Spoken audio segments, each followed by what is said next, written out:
Assalamualaikum warahmatullahi wabarakatuh. Di sini kami akan menjelaskan tentang budaya organisasi dan lingkungan eksternal. Pertama-tama, biarkanlah kami mengenalkan diri kami. Kami dari kelompok 4. Ada 3 anggota. Pertama, saya sendiri yaitu Trafatoni Dio Rivaldi. Dan ada juga kedua teman saya. Yang pertama yaitu Bima Cahyapurnama. Dan yang kedua, Guntur Triwibisono. Serta dosen pengampu kami yaitu Bapak Muhammad Yasin SEMSA.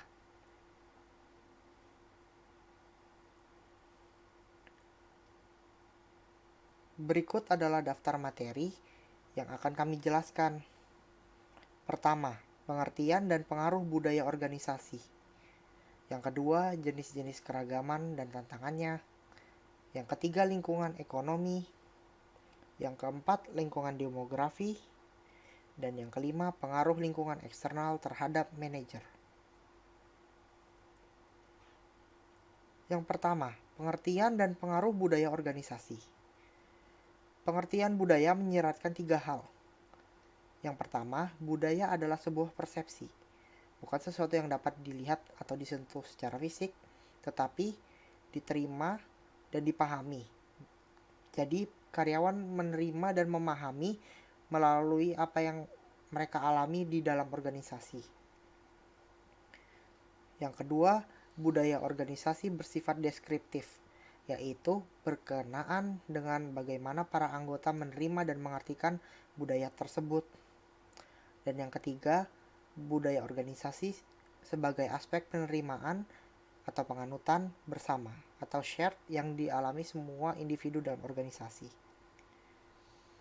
Budaya organisasi adalah suatu pola atau sistem yang berupa sikap, nilai, norma, perilaku, bahasa, kepercayaan yang dibentuk, dikembangkan dan diwariskan kepada anggota organisasi sebagai kepribadian organisasi tersebut yang membedakan dengan organisasi lainnya serta menentukan bagaimana organisasi dalam merasakan, berpikir, dan bereaksi terhadap lingkungan yang beragam serta berfungsi untuk mengatasi masalah yang ada di lingkungan internal maupun eksternal organisasi tersebut. Penerapan budaya organisasi yang baik akan secara positif dan signifikan meningkatkan motivasi karyawan, begitu pula sebaliknya. Budaya organisasi yang kurang baik secara negatif dan signifikan menurunkan motivasi kerja karyawan.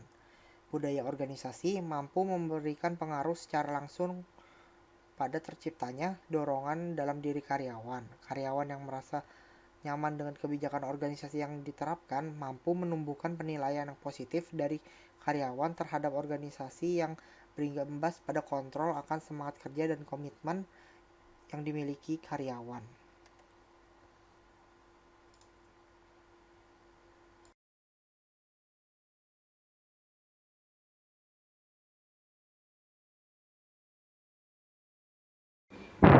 Dua, jenis-jenis keragaman dan tantangannya.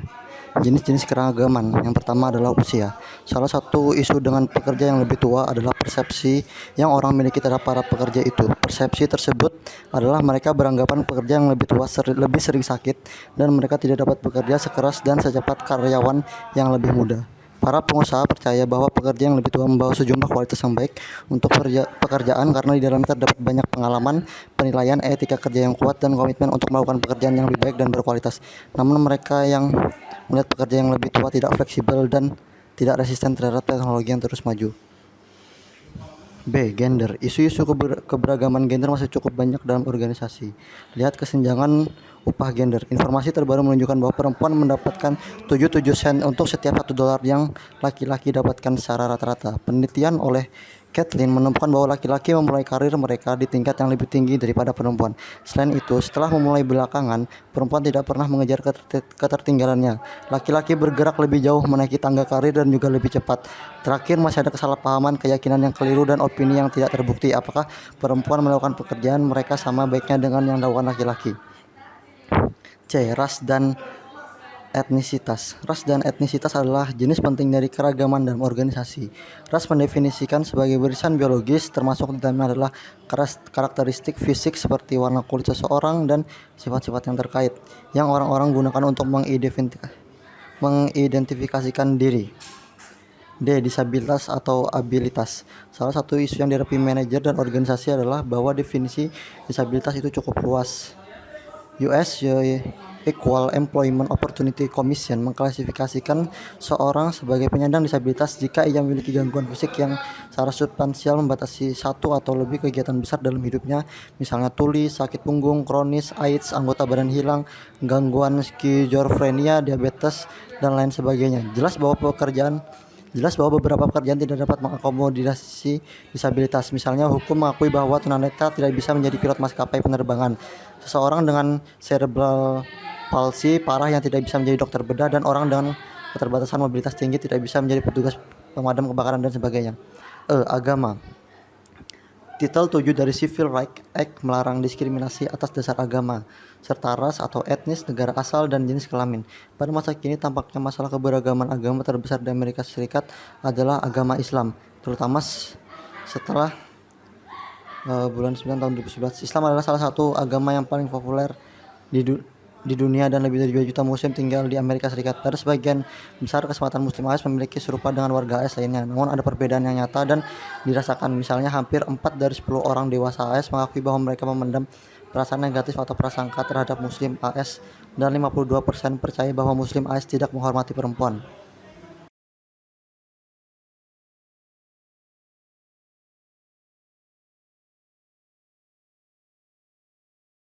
Tantangan dalam mengelola keberagaman.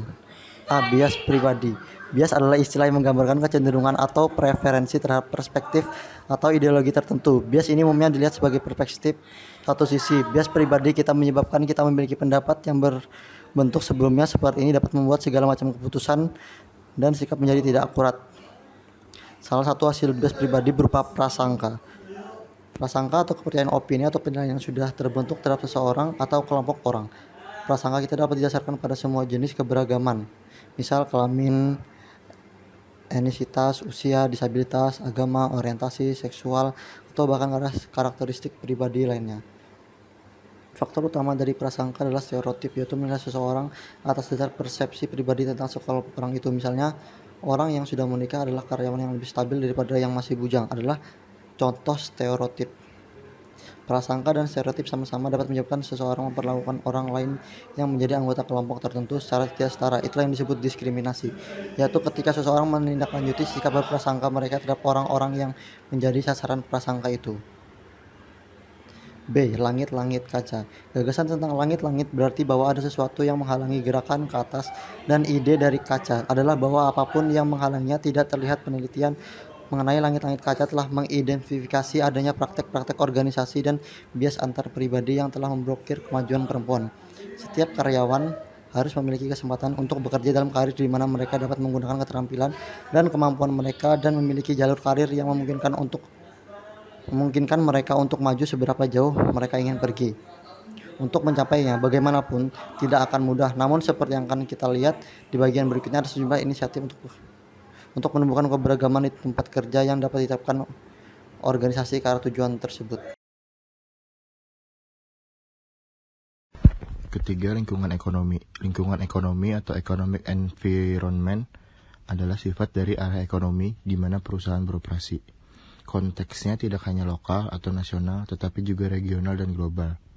Lingkungan ekonomi merupakan bagian dari lingkungan eksternal organisasi atau bisnis yang harus dikelola dengan baik oleh para manajer agar dapat mengambil tindakan untuk menentukan rencana atau menjadi bagian dari pengambilan keputusan organisasi mereka. Para manajer selalu dipengaruhi oleh kondisi ekonomi domestik, bahkan kondisi ekonomi global saat itu. Contoh lingkungan ekonomi dan mengapa mereka penting. Lingkungan ekonomi secara langsung atau tidak langsung mempengaruhi bisnis. Beberapa faktor ekonomi secara langsung mempengaruhi biaya modal, biaya produksi dan penjualan. Lainnya memiliki dampak tidak langsung, terutama melalui dampaknya pada konsumen. Yang B, pertumbuhan ekonomi. Pertumbuhan ekonomi yang positif membawa kemakmuran permintaan barang dan jasa terus tumbuh. Pada saat yang sama, perusahaan menginvestasikan modal untuk meningkatkan kapasitas produksi. Mereka juga merekrut lebih banyak bekerja, mengakibatkan penurunan pengangguran, penghasilan keluarga dan prospek pekerjaan menjanjikan, dan mereka didorong untuk membeli lebih banyak barang dan jasa. Singkatnya, ekspansi ekonomi telah menciptakan peluang emas untuk penjualan dan profitabilitas perusahaan. Sebaliknya, dalam kondisi perekonomian yang lesu, tekanan terhadap kinerja usaha meningkat. Penurunan permintaan barang dan jasa telah menyebabkan persaingan semakin ketat.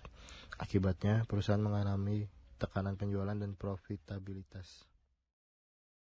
4. Lingkungan demografi. Lingkungan demografis merupakan karakteristik penduduk di sekitar suatu perusahaan atau negara yang sangat mempengaruhi pasar dan kinerja perusahaan. Pengertian demografi itu sendiri berkaitan dengan struktur kependudukan. Kekuatan demografis adalah hasil dari perubahan karakteristik demografis. Karakteristik tersebut dapat mencakup faktor-faktor seperti distribusi usia, kelahiran, kematian, ras, orientasi seksual, status sosial, status perkawinan, jenis kelamin, tingkat pendidikan, dan keyakinan agama. Karakteristik demografis sering digunakan untuk tujuan segmentasi.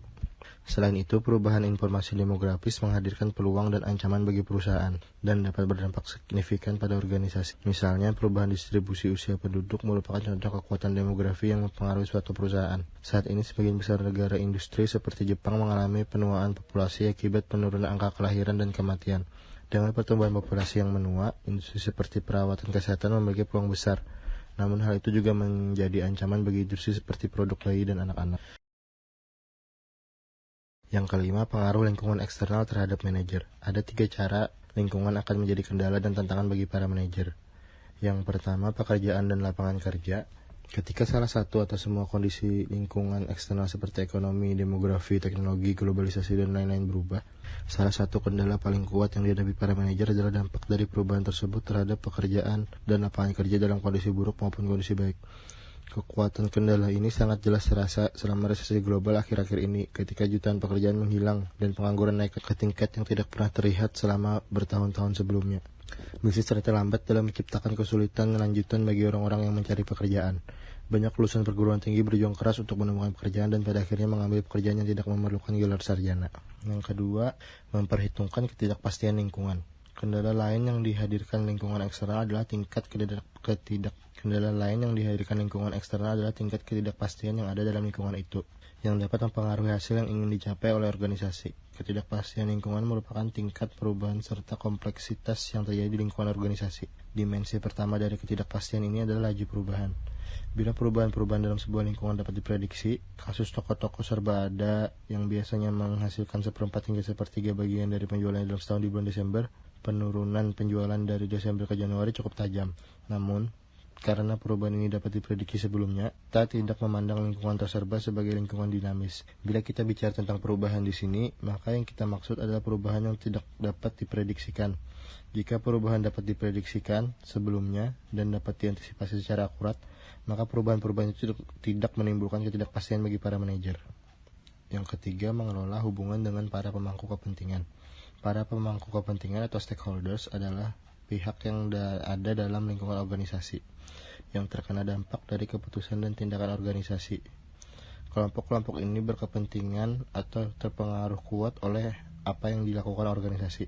Pada gilirannya, berbagai kelompok ini dapat mempengaruhi organisasi. Sebagai contoh, coba cermati pihak-pihak yang akan terpengaruh oleh berbagai keputusan dan tindakan Starbucks. Petani kopi, para karyawan, para pesaing di bidang retail khusus kopi, masyarakat lokal, dan sebagainya. Sebagian dari para pemangku kepentingan ini pada gilirannya juga memegang berbagai keputusan dan tindakan para manajer Starbucks. Gagasan bahwa setiap organisasi memiliki pemangku kepentingan kini telah diterima luas baik oleh kalangan akademisi maupun praktisi manajemen.